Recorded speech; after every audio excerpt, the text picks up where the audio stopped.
Hello everyone and welcome back to Ethan's Disney Show on the Somewhat Cultured YouTube channel. Today's video is going to look a bit different. Today I'm going to be talking about something that I'm still asking myself if this actually happened or not. Today I'll be talking about the best and most insane day I've ever had at Disneyland.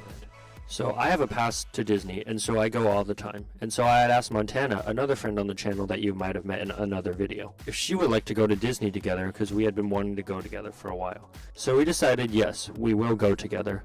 We're going to rope drop and we're going to get there early. Alright, side note. I'm going to call this segment Disney Terms with Ethan.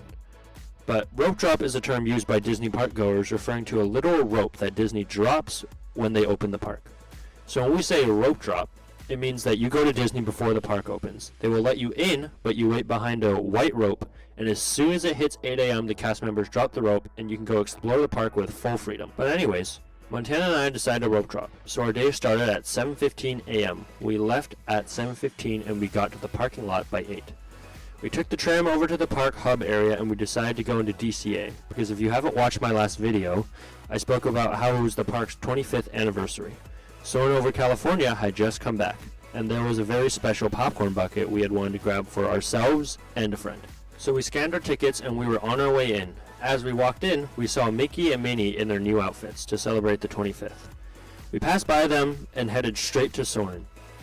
It was only about a 15-minute wait on the app, so we jumped at the opportunity and went to wait in line. This was going to be the first ride of the day. We were super excited.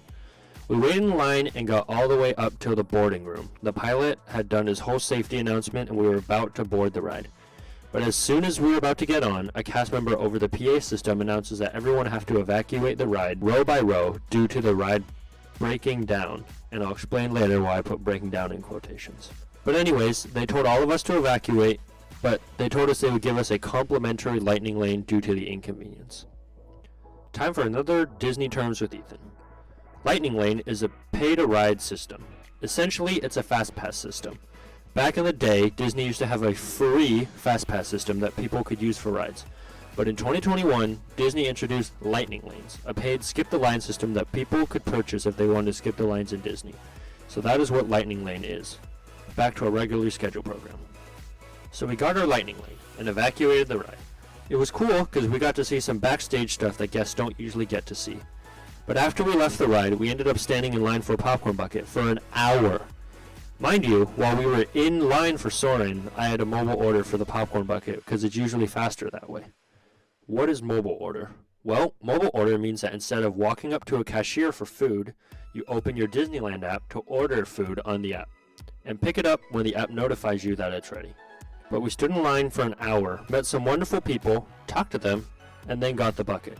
But the biggest thing with this whole waiting in line thing was that 20 minutes into waiting in line for the bucket, they decided that we were now going to move the line into the queue that they had been using for Soarin', the ride that we had just been evacuated out of.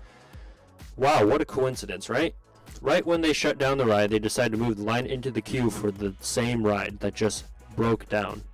And that's why I use quotation marks.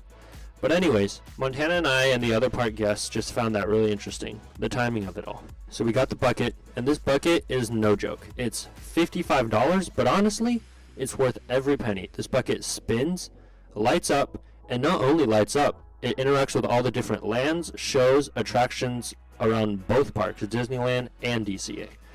So, to me, it was worth the hour wait and the $55. But enough of the popcorn bucket business. Time for the next thing. After we got the bucket, we headed over to Toy Story Mania. This was now going to be our first ride of the day because Soarin' had broke down. As we headed over to Toy Story, we passed the Incredicoaster. The ride had just reopened after being closed for almost about a month. Both the regular line and the single rider line were outside the normal queue and wrapped all the way up the pier. It was crazy. Alright, this will be the last Disney Terms with Ethan for this video. But what is single rider? Well, single rider is a separate queue system for people who don't want to wait in the regular line to skip the line. The catch, though, is that you are not guaranteed to ride with the same people in your party, but you get to skip the line, so that is your choice to make. We went to Toy Story Mania, waited in line. 10 minutes into waiting in line, we saw someone who I would have never ever imagined seeing in the parks while I was also there. I've always dreamed of seeing a celebrity or a big name person in the park while I am there, and who we saw made my day, and honestly made my life complete. The current and newly promoted CEO of Disney themselves, Bob Iger and Josh D'Amaro, passed right by us, just like a few hundred feet away from us. And this is why I said this was the most insane trip to Disneyland I've ever had.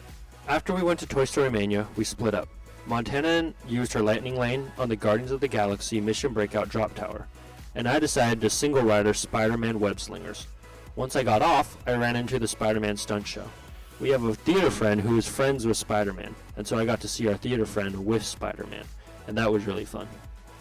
We then went to go take pictures with Luca and Alberto at Pixar Pier, then ended the day by hopping to Disneyland to film something fun coming to the channel soon, so stay tuned. I used my lightning lane on It's a Small World. We then grabbed lunch, then left because we had rehearsal later in the day. As we were leaving, we ran into Disneyland Marching Band. It was the perfect way and ending to our amazing day at Disney. Got the coolest popcorn bucket I've ever seen, saw Iger and D'Amaro, and lastly saw our theater friend with Spider-Man. Anyways, this is the end of the video. Thank you so much for watching and listening. Please share this video, like, and subscribe. Follow Somewhat Cultured on Instagram and TikTok. And as always, we love you. God loves you. Have a blessed day.